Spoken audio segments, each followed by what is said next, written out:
3:20.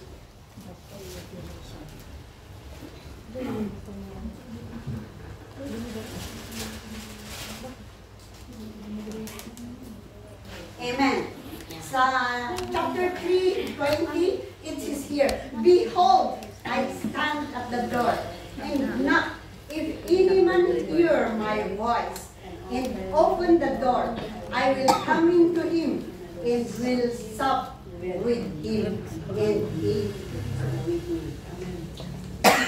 Hallelujah. Sinalangin ng ating opening prayer, pero pagtanan ko natin.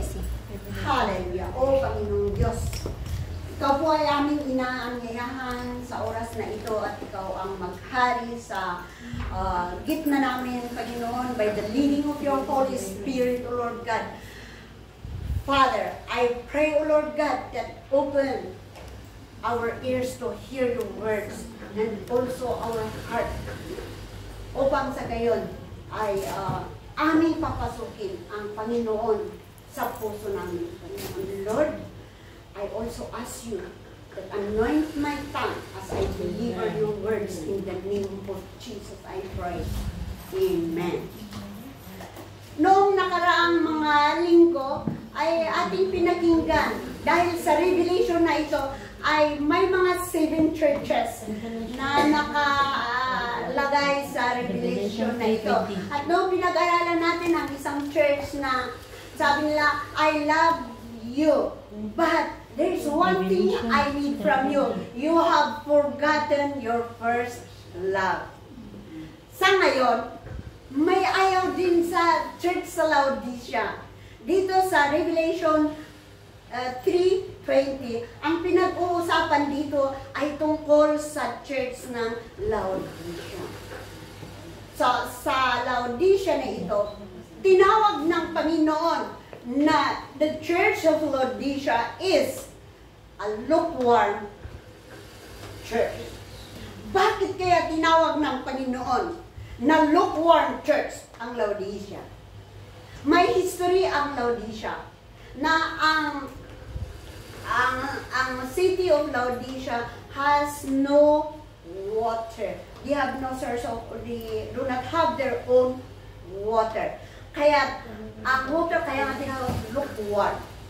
Kaya yung pinanggagalingan, sorry po sa aking pagtatagalog, iintindihin ninyo dahil ako po ay Igoro. Kaya ang pagtatagalog ay hindi malalim. So, yung Laodicea ay wala silang, they do not have their own water to drink or to use. So, ang pinanggagalingan ng kanilang water is sa neighborhood city. Kaya yung water, may water na very hot from the spring. Very hot na magandang pagligo ang tubig. Yun ay galing sa Hierapolis. Hierapolis. Yun ang aywan ko kung ano ang pronunciation noon. Pero ganun, very hot na magandang pagliguan. Pero dahil nga doon malayo sa hindi nga ari ng Laodicea, kaya gumawa sila ng yung mga pipe na pwedeng pagdaanan ng tubig o yung mga may ginawa na simentado na pwedeng pagdaanan ng tubig upang papunta sa Laodicea. Habang pumupunta sa Laodicea ay nagiging yung lumalamig na. Mayroong ding tubig na galing sa mga mountains na very near sa Laodicea, na very cold water. It is from the Lycos mountain. Tapos pumupunta sa Laodicea. Yun ay magandang inumin na tubig dahil malamig. At habang pumupunta, it's coming from the rain and from the ice. Now, as it goes to Laodicea, it became already, it will mix with the hot water and the lukewarm water will be used. Habang pumupunta doon, nadudumihan. Kaya it is not good for the Laodicean to Diyos. Kaya tinawag na lukewarm. Hindi magandang inumin. Sinabi pa doon sa Revelasyon, sinabi ng Panginoon na i-vomit niya, isusukan niya, dahil hindi magandang inumin. Kung bibigyan kayo ng iinumin na hindi masarap, na lukewarm at madumi, anong gagawin ninyo? Iinumin ba ninyo or susukan? Yes. Or you're going to vomit it or spit it. So, kaya ganun nga, isinusuka ng Panginoon. Pag tayo ay isusuka ng Panginoon, kung ang buhay natin ay ganyan, if it is going to apply in our heart, in our life. Ang tinawag na church ay hindi yung building. Tayo ang church. Sabi dito, ako ay nakatayo sa labas ng iyong pintuan sa church dahil nakikita ng Panginoon na ang church ay lukewarm. Ano kaya ang tingin niyo sa church natin? Is it lukewarm? Very hot or very cold? Middle.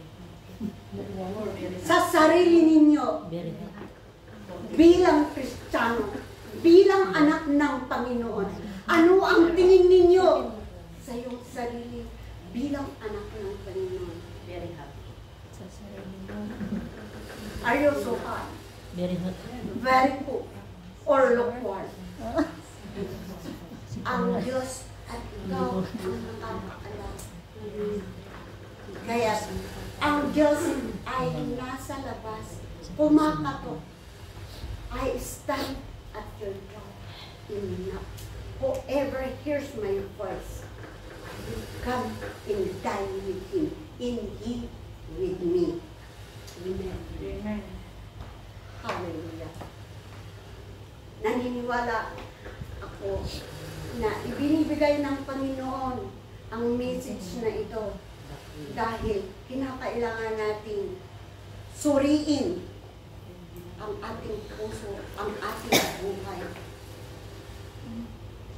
Kung ngayon kaya ay rapture, sigurado ka bang ikaw ay mararapture? May naririnig akong iba na caught in up.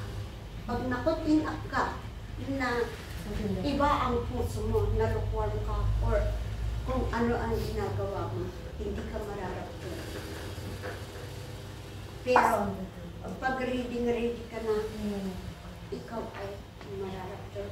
May mga iba na nagsabing, pag tinanggap ko na si Jesus, sigurado na ako, kahit ano ang gagawin ko. Sabi naman dun sa salita ng Diyos, sabi niya, faith without action is dead. Kaya lagi natin isipin yun.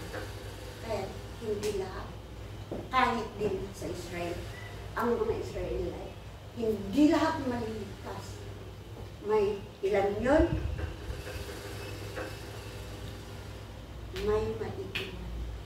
Sino-sino kaya ang mga maiiwan na yun? Yung mga tao, mga Kristiyano na hindi nakikinig sa salita ng Diyos.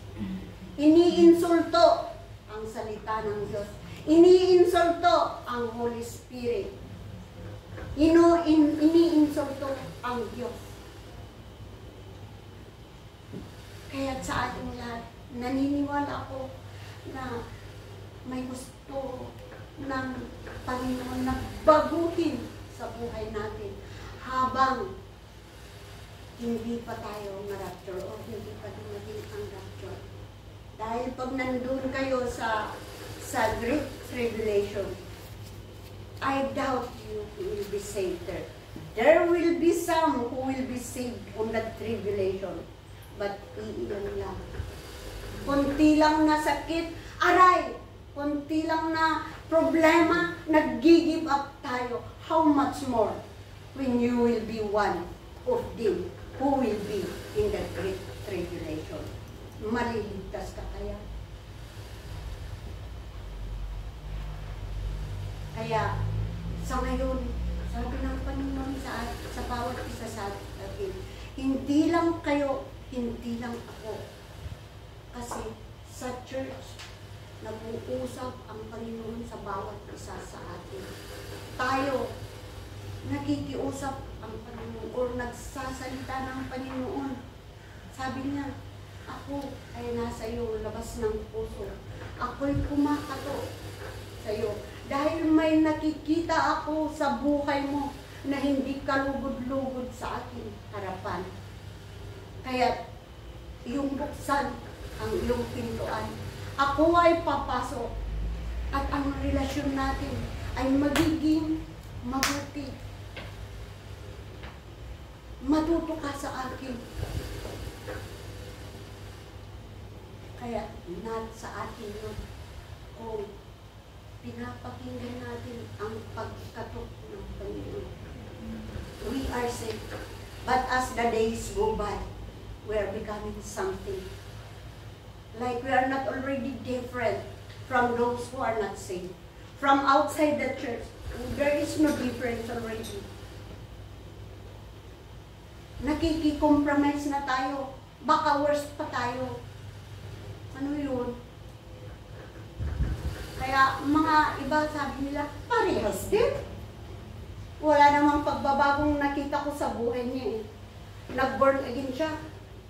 Niyayaya ako pero wala akong nakita improvement sa buhay niya.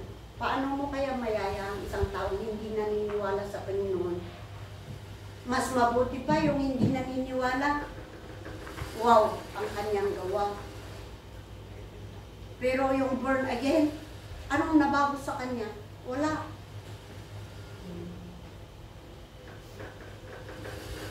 Pag nasa church, okay. Pero pag hindi na Sunday, hindi na okay. Kaya sabi ng Panginoon, anak, ako'y kumakatok sa iyong pintuan. Para tayo'y magkaroon ng magandang relasyon. Tuturuan kita sa aking mga salita. Sasamahan kita sa iyong pagbasa ng aking mga salita at aking ipapaunawa ang iyong binabasa. Sa iyong panalangin, sasamahan kita upang makita mo kung sino-sino ang iyong ipapanalangin sa buhay mo.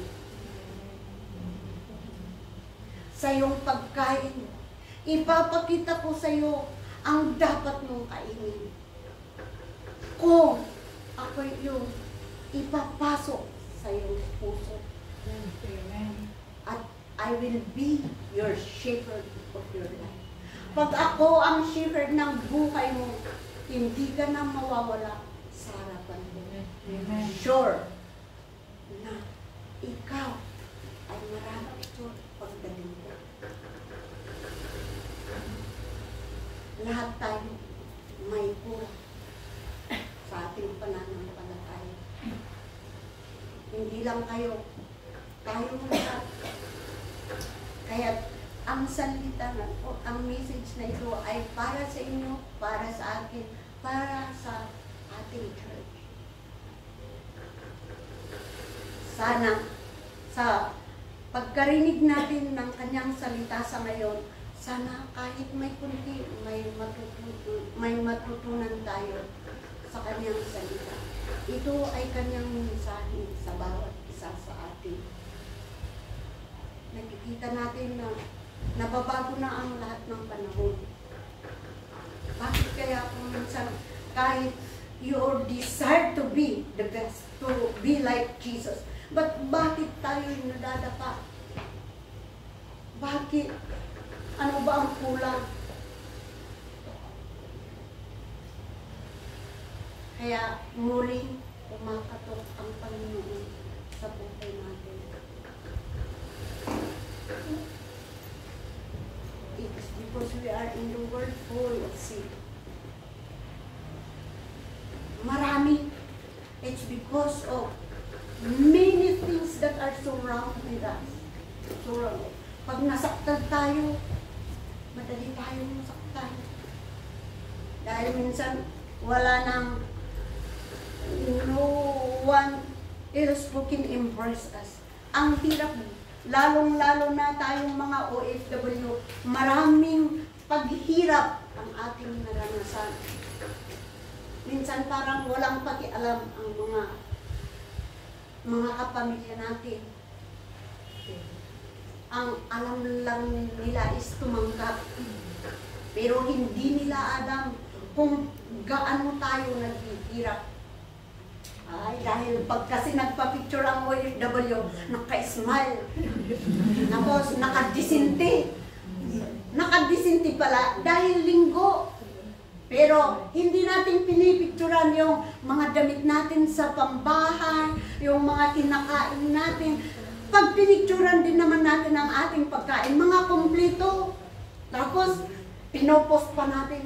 But we are not posting yung rice and salt na kinakain natin. Yung tubig lang na iniinom mo para magtrabaho. Hindi natin pinipicturan yun. Yung pag-iyak natin, hindi natin pinipicturan. Yung pag-smile natin na maganda, yun ang ipinopost natin. Pag sabi ng pamilya natin, how are you? I'm good. Yun lang ang madali natin sabihin. Pagkatapos, umiiyak ka pala. Tapos pag humingi sila, hindi mo lang ibibigay yung nasa iyo. Ang ibibigay mo, yung inutang mo kasi kulang ang sahod natin.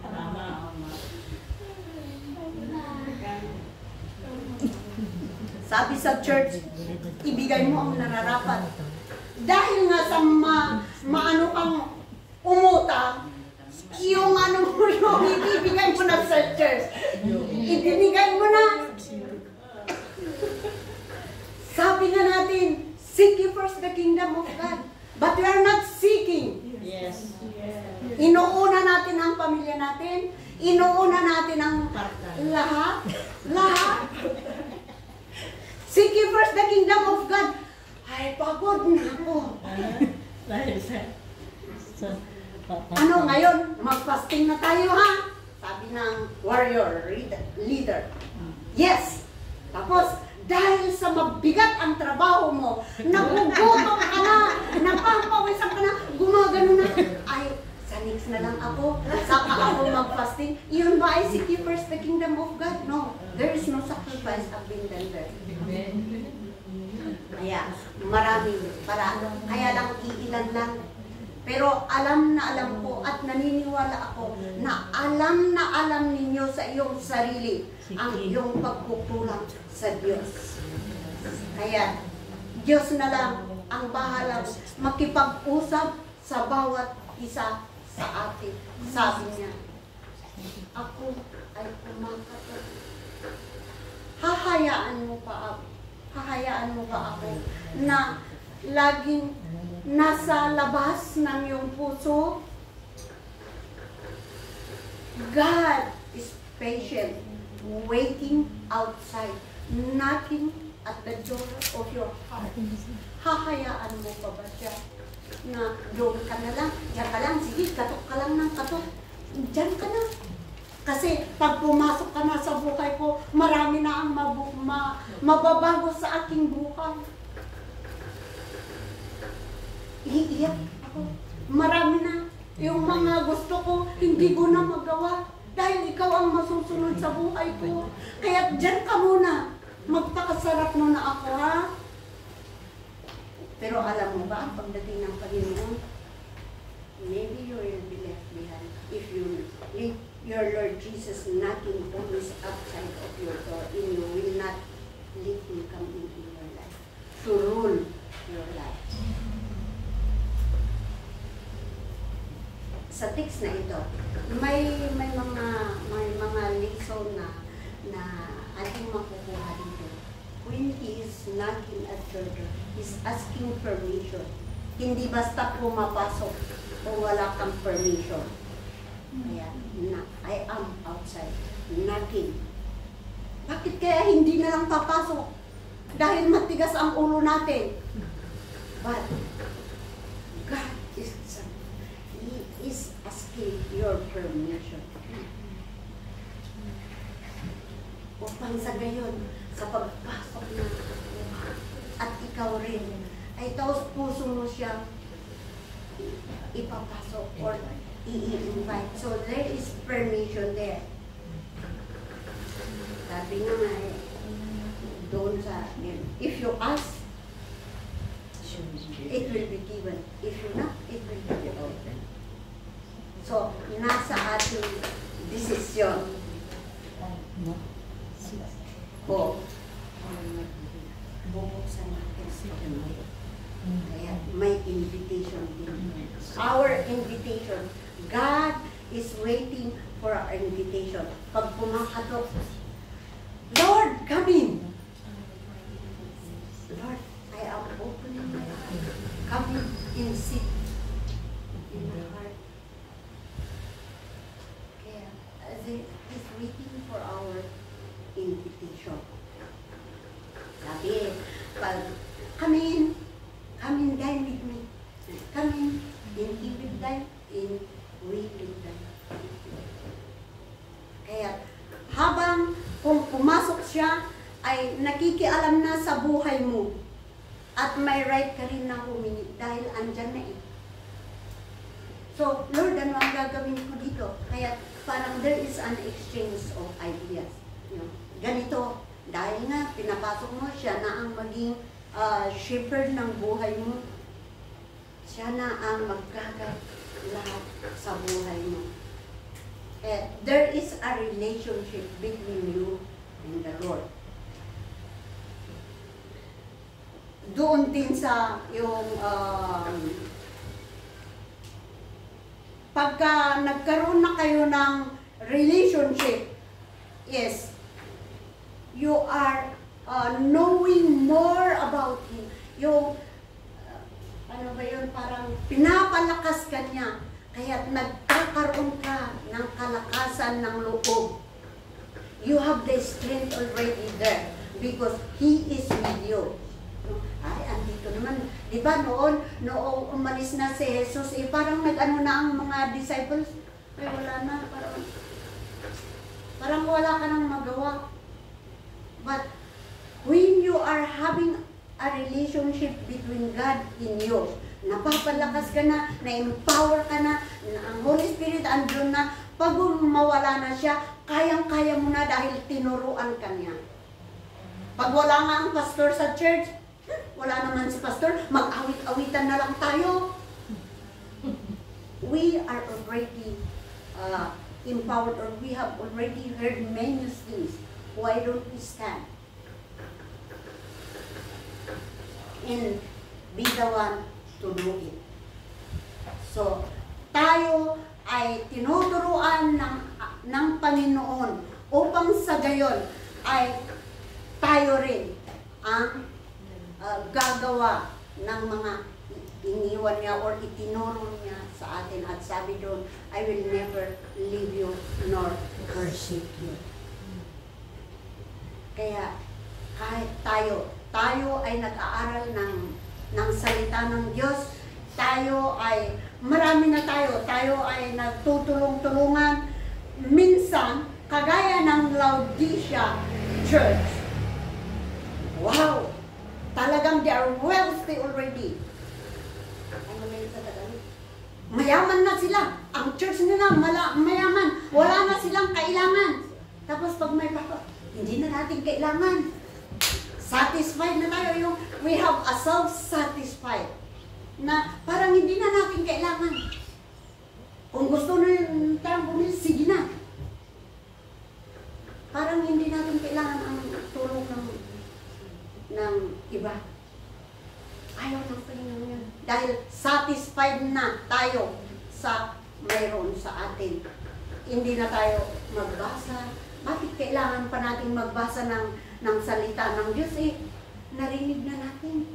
Tapos wala na tayong kailangan. Wala na tayong problema. Mayaman na tayo. But God says, hindi kayo mayaman. You are blind. You are poor. Why? Because the pride is there already. Nagiging pride na tayo. Diba? Minsan kung lumalago tayo, nagiging pride na tayo. Kung ano ba yun? Ano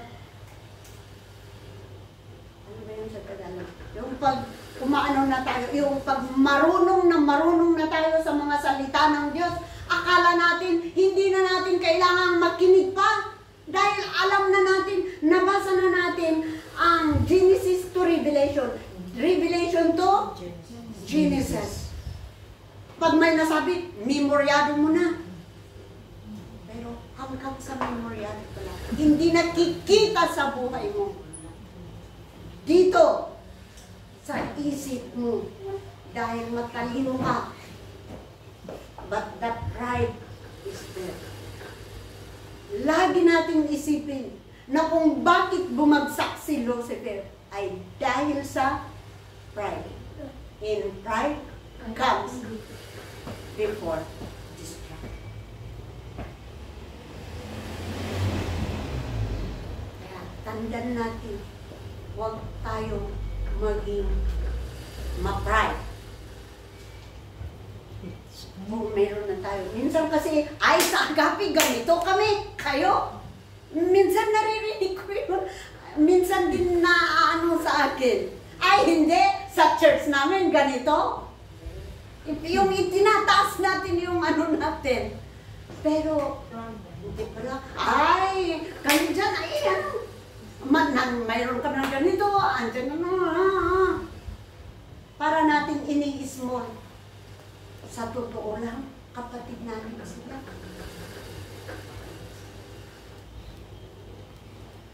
Kaya,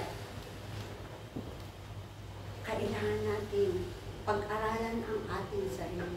Lord, bakit ka kumakatok? At bakit kailangan kang ipasok sa puso ko? Ano ba ang mayroon sa akin na hindi kaaya-aya sa iyo? Pasok ka na, Panginoon. Umupo ka na sa gitna ng puso ko upang sa gayon ay ikaw na ang magtuturo sa lahat ng paraan o sa lahat ng ating gagawin. And teach me to humble myself.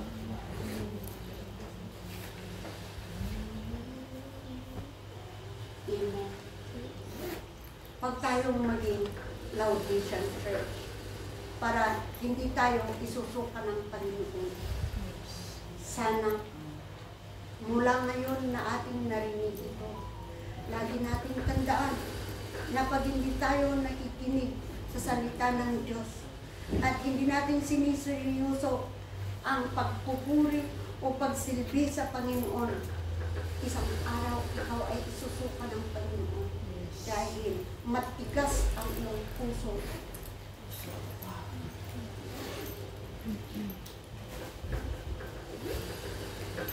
Mahal tayo ng Panginoon. Kaya siya ay nagtitiis na umakabot sa ating pintuan. Siya ay naghihintay upang sa gayon ay papasokin natin sa buhay natin. Upang sa gayon ay pwede na sabihin, do not stay in your comfort zone. Go out and multiply. Go ye therefore and share or make disciples to all. Amen. Hallelujah. Let us all stand.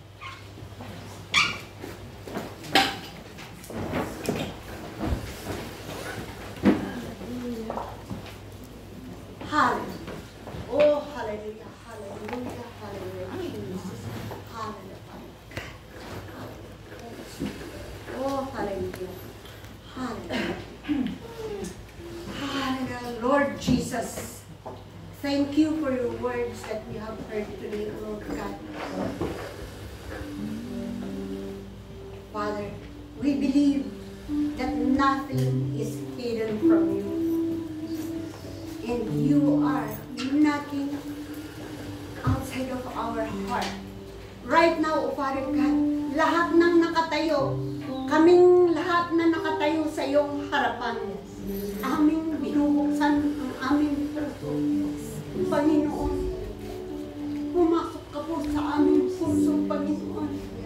At ikaw ang maghari sa buhay namin.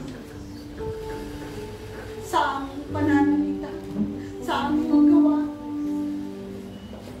sa aming pagmamahal sa iba, Panginoon.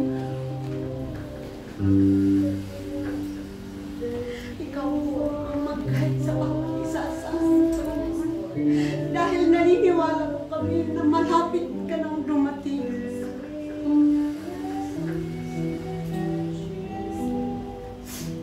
Lord, without you, we are nothing, Lord God. But Lord, with your presence, Lord God, we have peace. Lord, we have strength. We have hope, Lord God. So thank you, Father God. Thank you na ikaw ay nandito na sa amin. Thank you, Father God. Thank you. Reign in every heart of your children right now. In the name of Jesus. In the name of Jesus. In the name of Jesus. Thank you, Father God. Thank you. This we ask. In the name of Jesus.